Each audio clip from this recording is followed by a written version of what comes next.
ఓం సాయిరామ్ శ్రీమాత్రే నమః. అమ్మ బిడ్డలందరికీ నమస్కారం ఫ్రెండ్స్. ఎలా ఉన్నారండి? ఏం చేస్తున్నారు?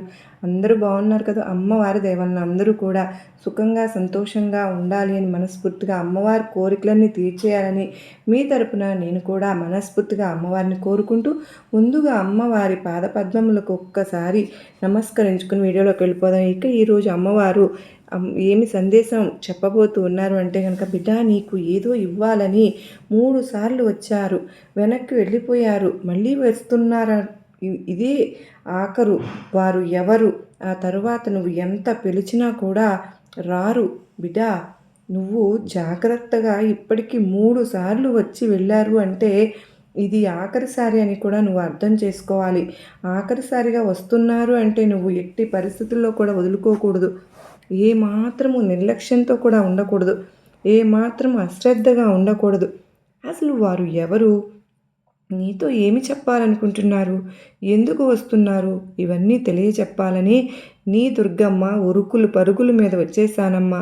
నిన్ను హెచ్చరించాలని, అజాగ్రత్తగా ఉండకు, మేలుకో తల్లి అని. మరి ఈ దుర్గమ్మ మాట మీద నమ్మకం ఉందా? నీ దుర్గమ్మను నమ్ముతున్నావు కదా. నీ దుర్గమ్మ మాటకు, నీ తల్లి మాటకు విలువ ఇస్తావు కదా, గౌరవం ఇస్తావు కదా. నువ్వు అలా కనుక అయితే, నీ దుర్గమ్మకు నమ్మినట్లయితే, నీ దుర్గమ్మ మీద భక్తి అన్నది ఉంటే, నీ దుర్గమ్మ ఏం చెబుతున్నానో విని తీరాల్సిందే. ఎందుకంటే ఇది నీ భవిష్యత్తుకు సంబంధించిన ఒక విషయం. అలాగే బిడ్డ, ఎప్పుడు అడుగుతూ ఉంటావు కదూ, దుర్గమ్మ ఎప్పుడూ కూడా పూజ చేసేవారికే ఎందుకు దౌర్భాగ్యం తల్లి, ఎందుకు దుఃఖం మిగులుతాయి అని అడుగుతున్నావు కదూ బిడ్డ. ఆ నిజం వినే ధైర్యం ఉందా నీకు? తట్టుకోగలవా? తట్టుకుంటాను అంటే గుండె గుప్పెట్లో పెట్టుకుని విని బిడ్డ. ఈరోజు చెప్పబోతూ ఉన్నాను.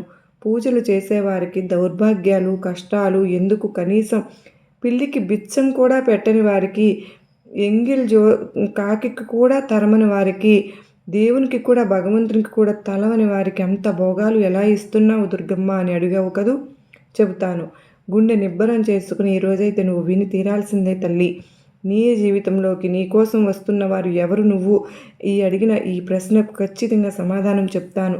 చివరిదాకా చూసే ప్రయత్నం అయితే చెయ్యి అంటూ అమ్మవారు ఈరోజు ఒక నిగూఢార్థం దాగి ఉన్నటువంటి సందేశంతో వచ్చారు. ఎందుకు అమ్మవారు ఇలా అంటున్నారు? ఖచ్చితంగా తెలుసుకుని తీరాల్సిందే. సందేశం నిజంగా మనం ఎప్పుడు అనుకుంటాం కదా, ఏంటి ఇది దుర్గమ్మ, అన్నీ చూస్తూనే ఉన్నావు కదా తల్లి, నా మీద నమ్మకం పెట్టుకుని నీ మీద ఎంతో ఆశతో నమ్ముకుని ఉన్నాను, కానీ నాకు అన్నీ కష్టాలే, బాధలే, చిన్నప్పటి నుంచి కూడా అన్ని కష్టాలే చూస్తున్నాను. ఎప్పుడు తల్లి నాకు సంతోషాలు? ఏ రోజు కూడా నేను నిన్ను మర్చిపోలేదు కదమ్మా. ప్రతి క్షణం దుర్గమ్మ దుర్గమ్మ అని తలుస్తూనే ఉన్నాను కదా. అయినా కూడా ఎందుకు నా జీవితం ఇలా ఉంది? మనం చాలాసార్లు బాధపడిన సందర్భాలు కూడా ఎన్నోసార్లు ఉన్నాయి కదండి.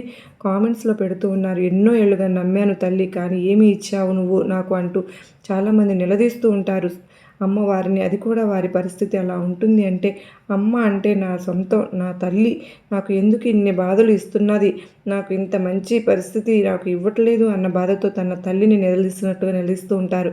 మరి అమ్మవారు ఏం చెప్పబోతున్నారో ఖచ్చితంగా విని తీరాలండి.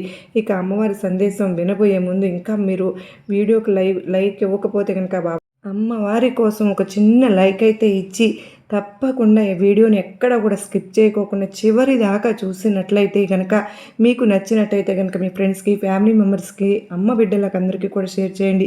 మన ఛానల్ని ఎవరైతే సబ్స్క్రైబ్ చేసుకుని మన సపోర్ట్ నాకు అందించండి. ఇక మనకు అంటే అండి, చాలామంది చెప్తూ ఉన్నారు, అక్క మేము ఎన్నో ఇబ్బందులు పడుతూ ఉన్నాము అక్క, చాలా ఇబ్బందుల్లో ఉన్నాము, మా కోరికని తీరలేదు అని చెప్తూ ఉన్నారు. నిజంగా అంటే అమ్మవారు నమ్ముకుని ఉన్నాము కనుక మనకు అమ్మవారు ఏ సమస్యలకైనా సరే అండి చిటికెలో పరిష్కారం అనేది చూపిస్తారు. మనకు ఇప్పుడు కష్టం వచ్చింది కదా, మనకి ఏ సహాయము అందలేదు అని ఎవ్వరూ కూడా నిరుత్సాహపడాల్సిన అవసరం లేదండి. ఎటువంటి ఇబ్బందులైనా సరే మీరు నాకు చిన్న కామెంట్ ద్వారా అయితే తెలియచేయండి. నేను తప్పకుండా అమ్మవారి గుడికి వెళ్ళినప్పుడు మీ గురించి ప్రార్థనలు అయితే అమ్మవారికి ప్రేయర్స్ అయితే చేపిస్తాను. తప్పకుండా మీరు అమ్మవారికి ఒక చిన్న లైక్ ఇచ్చి మీరు కనుక ఎప్పుడు కూడా మీ హ్యాపీనెస్ నాతో షేర్ చేసుకుంటూ ఉండండి. ఇక అమ్మవారి సందేశం విషయానికి వస్తే కనుక, ఈరోజు ఏం చెప్పబోతున్నారు అంటే కనుక అమ్మ అంటే మనం చాలాసార్లు ప్రయత్నిస్తూ ఉంటాం, ప్రశ్నిస్తూ ఉంటాం కదా ఫ్రెండ్స్.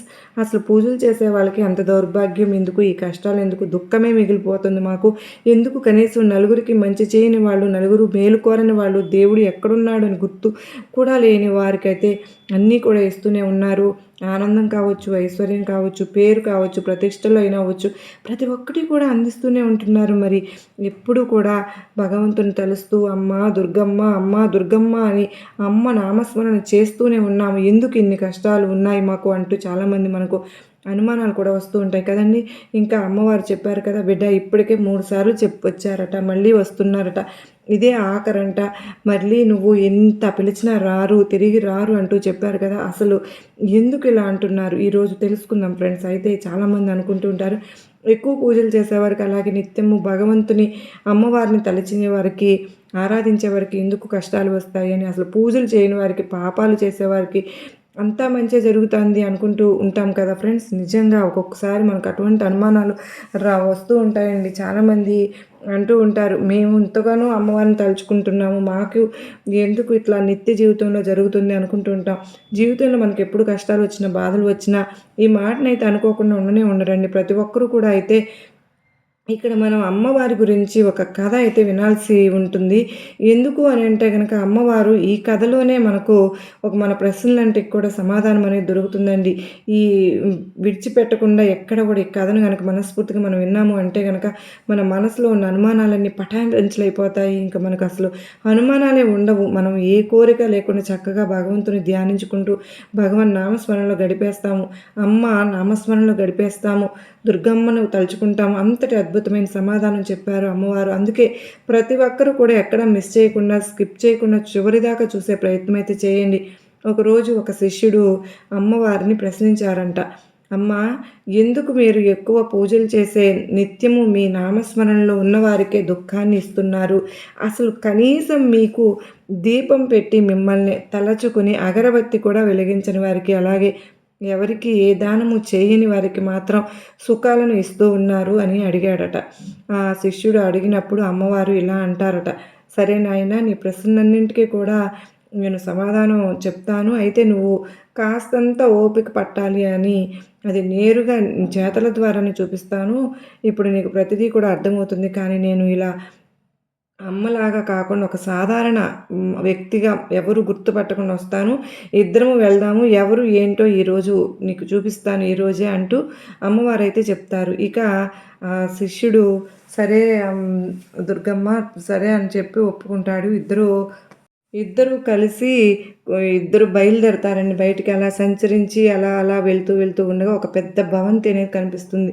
వారిద్దరూ అందులోకి వెళ్ళి అక్కడ కూర్చున్న వ్యక్తితో ఇలా అంటారు, ప్రభు, నాకు చాలా ఆకలిగా ఉంది, తినడానికి ఏమైనా ఇస్తారా అని అడగగా ఆ భవంతి యజమాని అయిన సేటు బయటకు వచ్చి ఏంటి అని అడుగుతాడు. అప్పుడు దుర్గమ్మ ఇలా అంటారు, మాకు చాలా ఆకలిగా ఉంది, తినడానికి ఏమైనా ఇవ్వగలరా అని అడుగుతారు. అప్పుడు దానికి సేటు కోపంతో కళ్ళు ఎర్ర చేస్తూ, మీ బాబు సొమ్ము ఏమైనా ఇక్కడ దాచారా ఏంటి, ఇవ్వండి అని అడుగుతున్నారు, ఎంత అధికారికంగా అడుగుతున్నారు, ఇక్కడ నుంచి తక్షణమే మీరు వెళ్ళిపోండి అంటాడు. అయ్యా, మేము యాచకులం భిక్షం అడుగుతున్నాము, మీ యాచకులం అయ్యా, దయచేసి మాకు ఏదైనా కొంచెం సహాయం చేయండి అని మళ్ళీ అడుగుతారు. అప్పుడు సేటుకి విపరీతమైన కోపం వచ్చేసి, ఇప్పుడే చెప్పాను కదా, ఏమీ లేదు, ముందు ఇక్కడ నుంచి మీరు వెళ్ళిపోండి అని వారికి బయటకు తోసేస్తాడు. అప్పుడు ఆ శిష్యుడు అంటాడు, అమ్మవారి చేతులు పట్టుకుని బయటకు తీసుకుని వచ్చి, సేటు మిమ్మల్ని ఇంత అవమానం చేశారు కదా దుర్గమ్మ, అయినా కూడా మీరు అతన్ని ఏమీ అనలేదు, అతన్ని శపించండి దుర్గమ్మ అని కోరుకుంటాడు. అప్పుడు దుర్గమ్మ అంటుంది, 2 చేతుల్ని పైకెత్తి, నీకు 4 వైపుల నుంచి కూడా ధనం సమృద్ధిగా రావాలి, నీ వ్యాపారం ఇంకా వృద్ధి చెందాలి, నీ ఇంట్లో సిరి సంపదలు ఇంకా ఇంకా ఇంకా పెరగాలి, నువ్వు ఎంతో డబ్బును అనుభవించాలి అని ఆ సేటుకి వరాన్ని ఇస్తారు అమ్మవారు. అప్పుడు ఆ శిష్యుడు ఎవరైతే ఉన్నారో అతను అమ్మవారి చేష్టలను చూసి ఏమీ అర్థం కాకుండా అయోమయంలో పడిపోతాడు. ఇదేంటి, అమ్మవారు తనకు అవమానించి బయటకు నెట్టేసినా కూడా వారికి ఇంకా సిరి సంపదలు అభివృద్ధి చెందాలి, ఇంకా ఇంకా ధనం రావాలి అని ఆశీర్వదిస్తున్నారు అని చెప్పి అనుకుంటాడు. అలా అనుకుంటూ అమ్మవారితో ఇలా అంటాడు, అమ్మా అదేంటమ్మా చేతులను పట్టుకుని ఆ సేటు మిమ్మల్ని తిట్టి వెళ్ళిపోమ్మన్నాడు, అన్ని మాటల్లోనే అంతగా అవమానించిన పంపినా కూడా మీరేమో లక్ష్మీ వృద్ధి చెందాలి, ఇంకా సంపద పెరగాలి, వ్యాపార వృద్ధి జరగాలి అని అంటారేంటమ్మా అంటూ ప్రశ్నిస్తారు. దానికి అమ్మవారు చెప్తారు, శిష్య సదా పదా శిష్య అలా వారు ముందుకు వెళ్ళి మాట్లాడుకుందాం. ఆ పూరి గుడిసి కనిపిస్తుంది. అప్పుడు ఒక ముసలావిడ కూర్చుని ఉంటుంది. అక్కడికి వెళ్ళి మాత భిక్షాందేహి అని అడుగుతారు. ఆమె తల్లి మాకు చాలా ఆకలిగా ఉందమ్మా, తినడానికి ఏమైనా పెట్టమ్మా అని ఇద్దరు కూడా అడుగుతారు. అప్పుడు ఆ తల్లి, అయ్యా మా ఇంట్లో తినడానికైతే ఏమీ లేవు, నాకు ఒక ఆవు ఉంది, ఆ ఆవుకు నేను సేవ చేసుకుంటూ ఉంటాను, దానివల్ల అది నాకు రోజు పాలను మాత్రం ఇస్తుంది, మీరు లోపలికి రండి అని వారికి ఆసనం వేసి కూర్చోబెట్టి అక్కడ కూర్చోమని చెప్పి వెళ్ళి వాళ్ళకి తాగడానికి పాలు తీసుకుని వచ్చి ఇస్తుంది ఆ అమ్మాయి, వాకిట్లో కూర్చున్న ముసలావిడ, పెద్ద ఆవిడ. అప్పుడు ఆ శిష్యుడు, అమ్మ ఈమె ఎంత మంచి మనసున్న తల్లి, మనకు ఆసనం వేసి మరి కూర్చోబెట్టి తనకు ఉన్న దానిలో మనకు ఆకలి తీర్చడానికి అనుకుని పాలను కూడా ఇచ్చింది కదా, ఆ సేటు మాత్రం మనల్ని తిట్టి పంపేశాడు అని చెప్పి అంటాడు. ఈ తల్లికి ఆశీర్వాదం ఇవ్వండి అని అడగా అప్పుడు అమ్మ ఇలా అంటుంది, తన 2 చేతుల్ని పైకెత్తి నీవు చనిపోవాలని చెప్పి దీవిస్తుంది. అప్పుడు ఆ శిష్యుడు ఆశ్చర్యపోతాడు, అదేంటమ్మా ఇలా చేస్తున్నారు, అవమానించి బయటికి నెట్టేసి పంపేసిన గెంటేసిన ఆ వ్యక్తికేమో సిరి సంపదలు అభివృద్ధి చెందాలని ఆశీర్వాదం ఇచ్చారు, ఇక్కడ మన ఆకలి తీర్చాలని తనకు ఉన్న దాంట్లో కూడా ఏదో కొద్దిగా తనకు తోచింది సహాయం చేసిన ఆమెనేమో చనిపోవాలని దీవించారు, అసలు మీరు ఏంటమ్మా నాకు అర్థం కావడం లేదు, అసలు మీ ప్రవర్తనే నాకు నచ్చటం లేదమ్మా, ఆ సేటు అంతగా అవమానిస్తే అతనికేమో ఇంకా ఇంకా ధనం వృద్ధి చెందాలి అని దీవించారు, ఈ తల్లి దగ్గరికి వచ్చి ఒక ఆవు పాలను ఇచ్చి ఆకలి తీర్చితే ఆవు చనిపోవాలని దీవిస్తారా అని అంటాడు. అప్పుడు శిష్య, నువ్వు నా చర్యలను నా లీలలను అర్థం చేసుకోవడం లేదు అని అంటాడు. అప్పుడు అమ్మ మీ లీల ఏంటో నాకైతే అర్థం కావడం లేదమ్మా, మీరే చెప్పండి అని చెప్పి శిష్యుడు అడగ్గా దానికి అమ్మవారు ఇలా అంటారు, ఈ ముసలావిడ రోజు కూడా నా నామస్మరణ చేస్తుంది, నిత్యము నన్ను తలుస్తూనే ఉంటుంది, తన ఇంట్లో ఉన్న ఆవు మీద ఆమెకు చాలా ప్రేమ పెంచుకుంది, తన మనసు దాని మీదనే ఉంటుంది, ఆమె నన్ను చేరే సమయం త్వరలోనే ఉంది, కానీ ఆమె చనిపోయే సమయంలో ఆ ఆవు గురించే బాధపడుతుంది, నేను చనిపోయిన తర్వాత ఆవు ఏమైపోతుందో అని ఆవు గురించి ఆలోచిస్తూ ఆవిడ చనిపోయాక భగవంతుని వద్దకు రాలేదు, వెళ్ళలేదు కూడా, ఆమె నన్ను చేరుకొని కూడా లేదు, అందుకే నేను ఆవిడ చనిపోకముందే ఆవును చనిపోవాలని చెప్పాను అంటాడు. అనగానే దుర్గమ్మ అంటే ఆమె చనిపోయాక కూడా ఆమె ఆత్మకు శాంతి లేక ఇక్కడే తిరుగుతూ ఒక భూతంలాగా, ఒక ప్రేతంలాగా, ఒక పిశాచిలాగా ఆ ఆవు ఎంతకాలం బ్రతికి ఉంటే అంతకాలం కూడా ఇక్కడే ఉంటుంది, ఆమె నా భక్తురాలు, ప్రతిక్షణము నా నామస్మరణలో గడుపుతుంది, అలాంటి ఆమెకు భూతంగాను, ప్రేతంగాను, పిశాచిగాను, చెట్ల మీద గుట్ల మీద తిరగడం నాకు ఇష్టం లేదు, ఆమె చనిపోయాక నేరుగా భగవంతుని దగ్గరికి వెళ్ళి అక్కడ తన ఆత్మకు శాంతి లభించాలి, మరొక జన్మలో మంచి ఉత్తమ జన్మ తనకు లభించాలి, అందుకని నేను ఇలాగా ఆమెకు ఆశీర్వదించాను అని చెప్పి అమ్మవారు చెప్పగానే దానికి మళ్ళీ ఆ శిష్యుడు, సరే తల్లి ఇదైతే నాకు అర్థమైంది, మరి ఆ సేటుకి ఎందుకు అంత ధనం రావాలని వరం ఇచ్చారు అని అడిగితే అప్పుడు అమ్మవారు ఇలా అంటారు, అతనికి ధనం పైన చాలా వ్యామోహం ఉంది, అందుకనే అతనికి లక్ష్మీ వృద్ధి చెందాలని చెప్పి ఇంకా డబ్బు రావాలని ఆశీర్వాదం ఇచ్చాను, ధనాన్ని మూటలు మూటలుగా కట్టి అతను మరణిస్తాడు, ఆ డబ్బు యొక్క ధ్యాసలోనే, ఆ డబ్బు మీద ప్రేమతోనే, ఆ డబ్బు మీద ప్రీతితోనే, ఆ డబ్బు యొక్క ఆలోచనలతోనే అతను మరణిస్తాడు, అతను చనిపోయాక ఒక పాములాగా జన్మించి అతని సంపద దగ్గర అతనే ఉంటాడు కాపలాగా, ఎవరిని తాకనివ్వడు, ఎవరిని ముట్టుకొనివ్వడు, దరికి కూడా చేరనివ్వడు, తను తినడు, వేరే వాళ్ళకు కూడా పెట్టడు, అలా కాపలా ఎప్పుడు ఎలా తను తినక కూడబెట్టి ఉన్నాడో, ఎవరికి ఇవ్వకుండా కూడబెట్టి ఉన్నాడో, మరణించిన తరువాత కూడా ఒక పాములాగా జన్మనెత్తి అప్పుడు కూడా తన సంపదను ఇలాగే రక్షించుకుంటూ కాపాడుకుంటూ తను తినడు, వేరే వాళ్ళకు తినడానికి వదలడు, అంటే ఎవరికి ఉపయోగపడకుండా పోతుంది అతను సంపాదించిన ఆ సొమ్ము, అతని ఆత్మ ఆ సంపద చుట్టూనే తిరుగుతూ ఉంటుంది, అప్పుడు ఎప్పటికీ కూడా భగవంతుని అతడు చేరుకోలేడు కూడా. కనుక ఇప్పుడు ఈ జన్మలో కనుక అతను ఎవరికి దాన ధర్మాలు చేయలేదు కనుక, ఎంగిలి చేతితో కూడా కాకిని తరమలేదు కనుక, పిల్లికి బిచ్చము కూడా పెట్టలేదు కనుక, భగవంతునికి 2 చేతులు ఎత్తి మొక్కలేదు. అయినా కూడా ఇంత సిరి సంపదలు అతనికి ఉన్నాయి అంటే ముందు జన్మలో చేసిన పుణ్యం ఫలం వలన ఈ జన్మలో ఇలాంటి జన్మ లభించింది. సరే, ఇప్పుడు గనక ముందు జన్మలో చేసిన మంచి పనులు ఈ జన్మలో చేసి ఉంటే వచ్చే జన్మలో కూడా మంచి జన్మ లభించేది. కానీ అతను ఏం చేశాడు? ఈ జన్మలో ఏమాత్రము పుణ్యాన్ని సంపాదించుకోలేదు. ఆకలితో ఉన్నవారికి అన్నము పెట్టలేదు, భగవంతుని తలవనూ లేదు, మంచి పనులు చేయనూ లేదు. ఒక పిసినారిలాగా తను సంపాదించింది తను ఒక్కడే అనుభవించాలన్న దురాశతో పేరాశతో బతికేస్తున్నాడు.